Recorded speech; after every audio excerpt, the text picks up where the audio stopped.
Grace to you and peace in Jesus Christ. I'm Pastor Taylor Burton Edwards. I serve in the Southeastern Synod as pastor of Faith Evangelical Lutheran Church in Warner Robins, Georgia. I also serve on the Synod's COVID-19 task force. And for the past year, I've been co-convener of an ecumenical consultation that has brought together faith leaders from across the Evangelical Lutheran Church in America and many other denominations, along with specialists in epidemiology and infectious disease and task forces from the CDC to provide sound theological, pastoral, and practical guidance churches can use to determine whether, when, and how to gather, worship, and experience fellowship together safely over the course of this pandemic. We released our latest guidance in English on June 8th. You can find it on our Synod's COVID-19 webpage. But today, I want to talk about vaccines, and I want to do that from my perspective as a working pastor.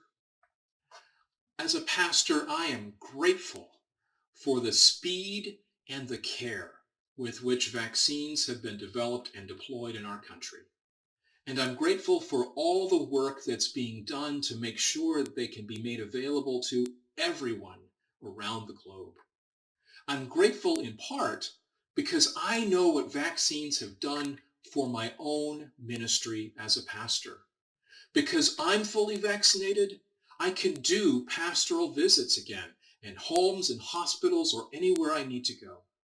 Because I'm fully vaccinated, I and any of our worship assistants who are fully vaccinated can safely lead worship at our church without wearing a mask.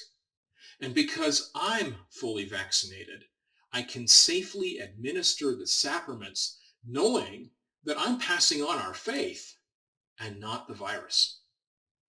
But all of those things were actually made possible because so many people in our country, state, and region also made the choice to get vaccinated. Vaccination has been by far the most important reason for the declines in COVID-19 case numbers, ICU occupancy, and positive test results that make it possible for us to gather at all, indoors or out, and that have made it possible for me to resume these ministries of visitation and in-person worship and sharing the sacraments that are so vital to our faith. We can share these things now only because so many of you have gotten the vaccine. So, to those of you who've gotten the vaccine, thank you. You've made my life and the lives of all of your pastors richer and closer to normal because of it. And you've increased the blessings that we can all share together as church communities and all the things that we can now do in the communities at large, all around our synod and all around our country. For those of you who can be vaccinated but haven't yet, go get the vaccine. It doesn't take long, it's free, and though you may feel a bit off for a day or two after you're fully vaccinated, think of all the ways that you and everyone else around you can feel better and do more once you are.